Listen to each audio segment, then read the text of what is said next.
Hey Wisecrack, Jared here, and we've got a special quick take to prime you guys for the release of Blade Runner 2049.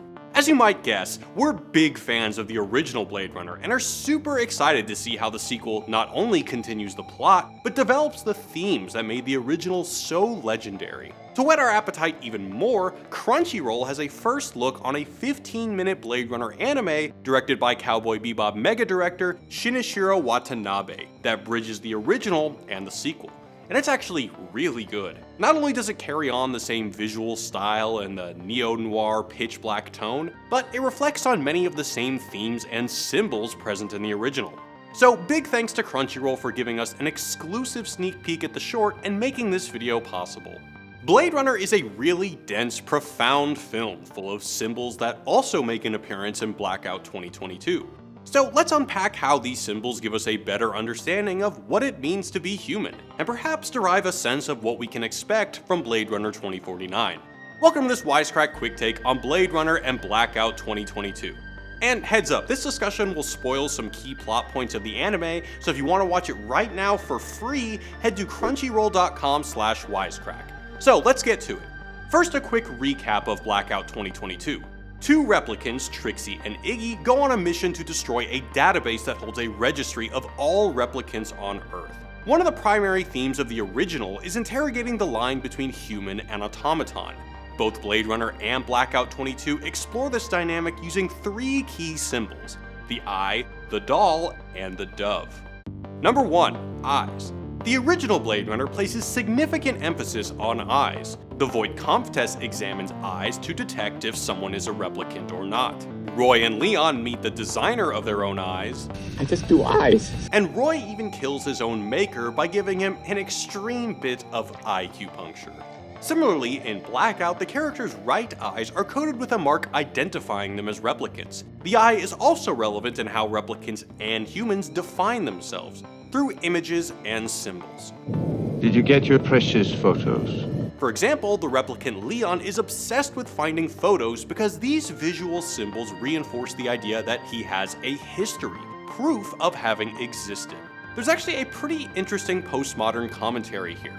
Many philosophers, including Wisecrack favorite Jean Baudrillard, have discussed how all of us now think of our past as a series of images.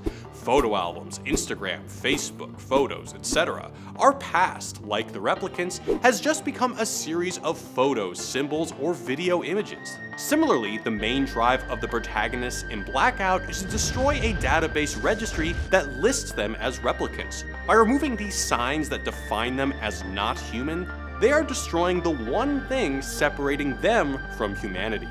Number 2. The doll. In Blade Runner, Pris, a pleasure model just like Trixie, disguises herself as a doll amongst other non-sentient toys, while in Blackout 2022, Trixie carries a stuffed doll. In both cases, the doll indicates how humans distinguish themselves from replicants. They are largely considered to be doll-like, lifeless automata. But why? Philosopher David Hume argues that the only thing that distinguishes us from dolls is our experience. He says that mankind is nothing but a bundle or collection of different perceptions. This bundle theory says that all we are is just a collection of experiences and memories held together in a sack of meat, and this is how we define ourselves as human. But as the film points out, replicants define themselves in the same way. Even though her memories are artificially implanted, Rachel is convinced of her own humanity and even carries a photo of herself as a child. Implanted or not, if you have memories, what's the difference? Utilizing their experience, both Trixie and Pris challenge their prescribed fate, shedding this idea of the doll and asserting their humanity. This is why Trixie leaves her doll behind as she goes into ass-whooping mode. So who is to say they're just lifeless dolls? Number 3. The dove. The final symbol has caused oh so much debate since the release of the original Blade Runner, and its appearance in 2022 makes it all the more significant. In the original movie, Roy gives his famous speech while holding a dove and releases it just as he expires. Similarly, in 2022, Trixie observes a dove as she sails through the air before coming to a crashing end herself. Because of how briefly the doves are seen, and importantly when they are seen, It's easy to interpret them in a number of ways, as a symbol of life departing, or alternatively as life continuing, or even as just another automata. As Blade Runner suggests, most organic animals no longer exist. Do you like our owl? It's artificial? Of course it is. However, our favorite interpretation of the dove is that it represents a certain kind of freedom. The sort of freedom that characters yearn for can be found in what Soren Kierkegaard refers to as despair. Kierkegaard defines despair as the tension between life and our inevitable death and the search for meaning therein. While for Kierkegaard this was solved by aligning yourself with God, for the replicants, no heaven or hell for us. This world is all we've got.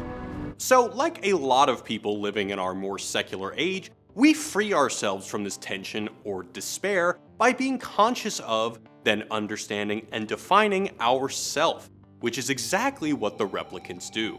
Roy spends the film fighting this tension by searching for more life beyond his 4-year expiration date, until when he feels his body beginning to degrade and his end is near, he chooses to fight his programming as a combat model and spares Deckard.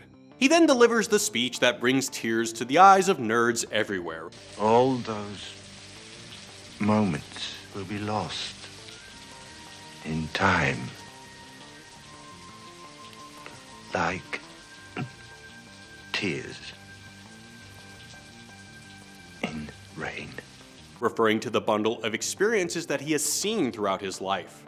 Perhaps this indicates that he has finally defied his programming by defining himself and thus is free of his existential despair, even if he didn't get more life.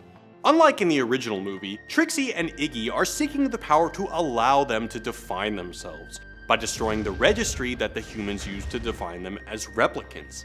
In doing this, we see Trixie break away from her programming as a pleasure doll and become a backflipping badass, thus liberating herself from her predetermined role. In both cases, freedom must be fought for and claimed.